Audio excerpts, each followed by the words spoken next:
All bets are off!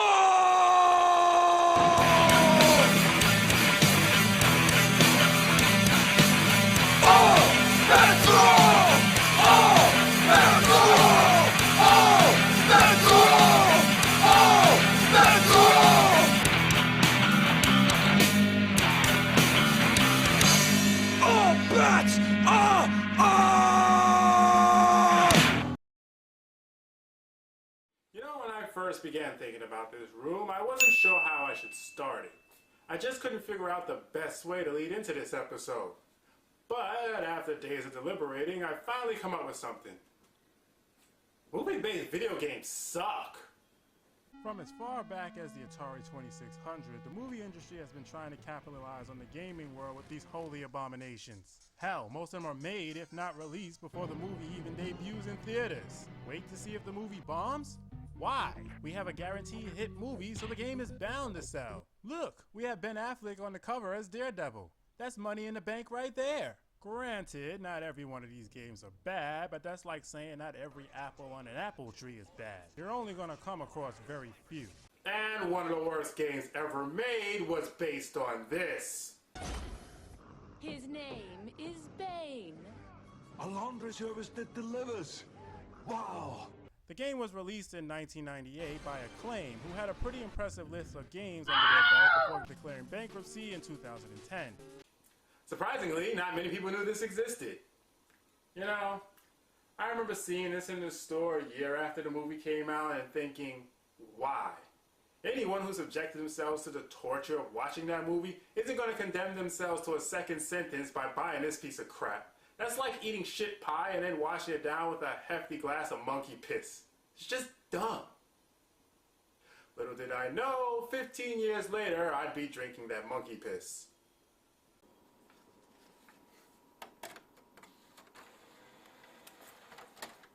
The first thing you notice is how fucking hard it is to see in this game. I would say it was because of the texture, but as bad as they are, it wouldn't be so bad if it wasn't for the color scheme. Were the people who did the color laying colorblind? You can't layer black under slightly lesser black. It doesn't work. I have played just about every other Batman game ever played, and none of them has ever looked this bad. The 8-bit Batman games has better color layering than this. Look how defined the colors are. I can see everything clearly. I can tell Batman from the fucking background. Why is that so hard in a game with 28 bits? Even the Tiger game was better layered than the PlayStation version. Fucking Tiger! You'd think someone, anyone, would look at this and realize it would be a problem. It's like this game was made for mole people. When you first enter the game, you get a cut screen of the movie version of Gotham City with Tank Roy busting through the street.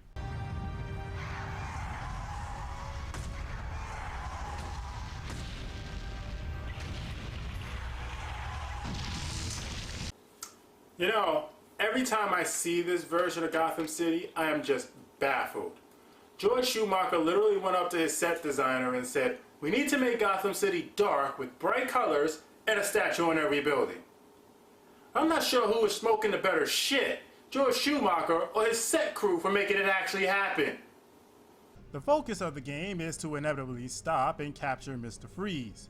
To do this, you have to get clues to his next heist and put them in the back computer. Once you figure out where the next heist is, you drive down there and try to stop him. If you succeed, you get a news heading saying so, and the same if you fail. You fail if Freeze escapes with whatever he's trying to steal, usually a diamond, or if you walk out the front door. Once the headline disappears, you go out looking for more clues to find out where the next heist is. How do you get clues? You walk around collecting these question marks, which are around Gotham. Most of the ones you collect come from a crime, which is marked by a police car sitting on the side of the road or by beating up a thug. We'll get to the thugs later. You know what would have been nice?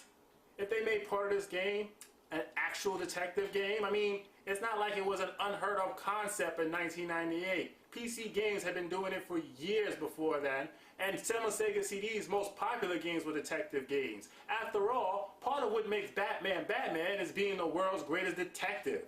They could have had you like arrive at a crime that Mr. Freeze already committed and you had to find clues on what he stole and possibly where his hideout was. It certainly makes a lot more sense than picking up fucking question marks by beating up random fucking thugs. But I guess you need half a brain to come up with a concept like that.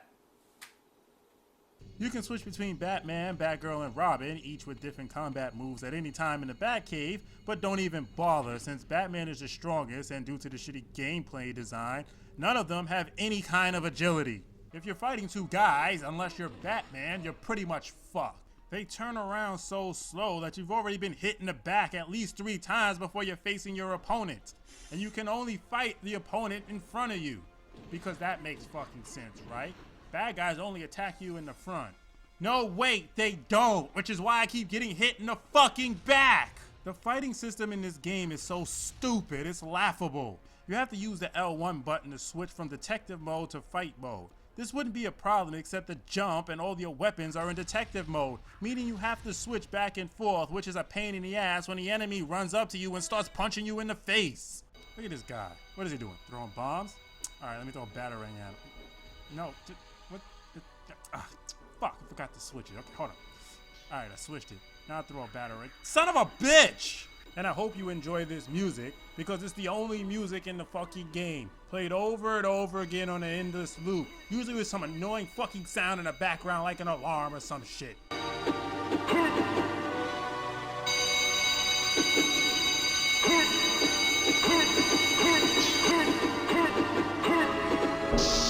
You have no idea what it's like to sit here for hours upon hours hearing this same fucking lame ass music over and over again. The mere thought of playing this game filled me with dread because I knew I would have to hear this shit. This is the kind of music that was spawned by the devil. It causes rivers to run with blood, makes sane men into homicidal maniacs, causes mothers to get abortions. Exactly. Fire and brimstone coming down from the skies, rivers and seas boiling. 40 years of darkness, earthquakes, volcanoes. The dead rising from the grave. Human sacrifice, dogs and cats living together, mass hysteria.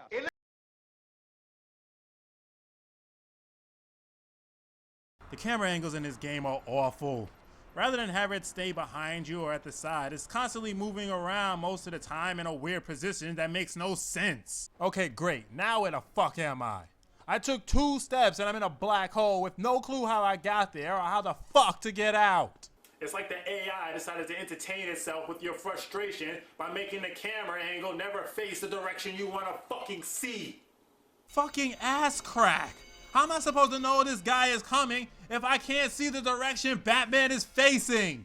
Use the triangle, square, X, and circle button to fight, and pressing them in different combinations do different combat moves, but they're a complete waste of time. All you really need to do is keep using the circle button since it does the most damage, and kick the enemy while he's down. However, this wouldn't be a Batman game without the gadgets, and you do get a few like the jet boost for reaching high areas, batarang and bat gases, the bat shield, which I have no idea how it works, a bat oxygen mask in case Batman wants to get high on oxygen, and a bat laser in case he wants to show Mr. Freeze's men his spreadsheet. Speaking of Freeze's men, what in the blue hell are these things supposed to look like? Because I have no idea what I'm looking at. It took me an hour to realize they actually had faces. What is so hard about simply making them white? Yeah, they would have looked like Cobra snowtroopers, but I wouldn't have had any complaints about that. These guys look like the fucking rock monsters from He-Man covered in seagull shit. As I mentioned earlier, you fight thugs on the street for clues. So far, I've only run into 2 kinds. This guy who looks like a clown and a group of tumblers. Who are the villains in this game? Mr. Freeze and Poison Ivy are a traveling circus. There are driving stages in this game, and they're the worst I've ever played. Imagine the driving stage in Who Framed Roger Rabbit times 100. If you play as Batman, you get to drive the Batmobile. First of all, why are there only 2 lanes on every street in Gotham? It's like there's only 1 street in this city, Bourbon Street, and every day is Mardi Gras. Second, the controls are god-awful. You don't push 1 button to accelerate like a normal game. No, you push up on the D-pad, which means you have to hold up, and then move it diagonally up left or diagonally up right to turn the corner. Now I know what you're thinking. A smart person would let go of the up button, push left or right to turn, and then press the up button again. Yeah, but guess what? The right and left button don't work. It has to be diagonally. Why couldn't they just make a button the accelerator button? They have 8 to choose from. I don't even need a brake, just a fucking accelerator button. What were they thinking? 3, these controls have 2 degrees of sensitivity. Oversensitive and undersensitive. Even if the right and left on the D-pad did work, it wouldn't matter because if you let go of the accelerator button, the vehicle stops almost immediately, so there's no time to make a turn. See? I'm not even pressing the brake, I just let go of the accelerator. And when you do press the diagonal buttons, the fucking thing tries to make a complete turn.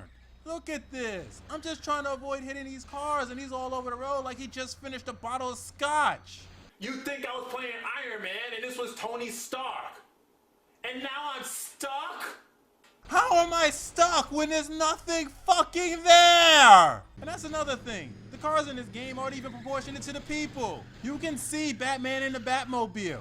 It's supposed to fit 2 people, so why is he taking up the entire interior of the car? The proportion ratio is the equivalent of a 6-year-old in a big wheel. What a fucking joke.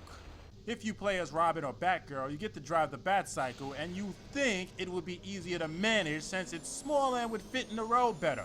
But no, it's worse. You might as well be driving on ice. On top of this, you have ice cream trucks, ice tanks, and guys on motorcycles chasing and attacking you while trying to dodge cabs, cop cars, and pedestrians. I kid you not when I say you have a better chance of making it through 2 stages of Silver Surfer without using any continues than making it to your destination in this game without taking any damage. Seriously, how could nobody notice these problems? You'd have to be blind and stupid and have your head up a horse's ass. You have a health bar for both the vehicles and the characters, and if any of them reach 0, the game is over, and you get a cutscene of all 3 of them dying.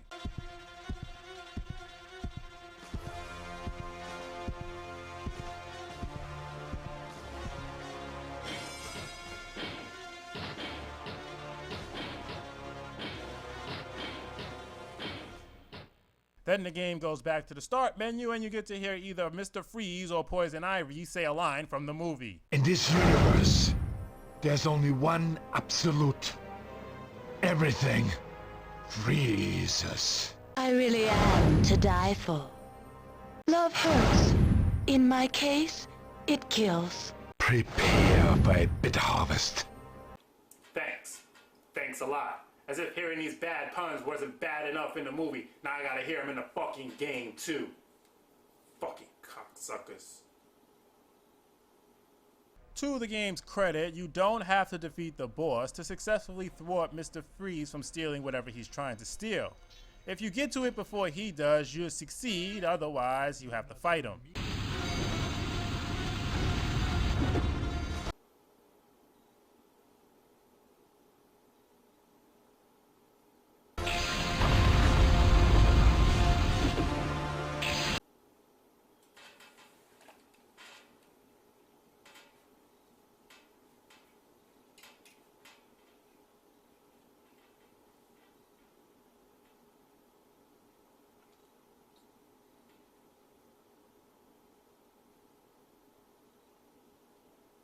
Did Freeze just...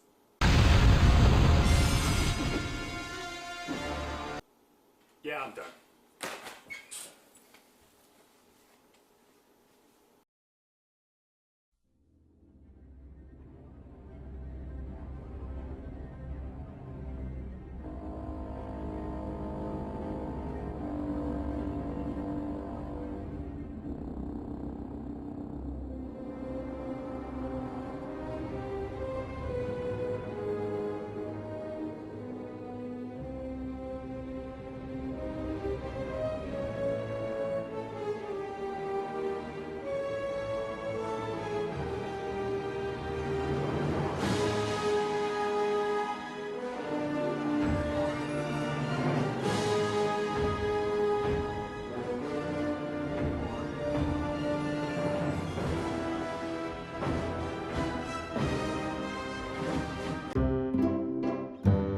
Is it over?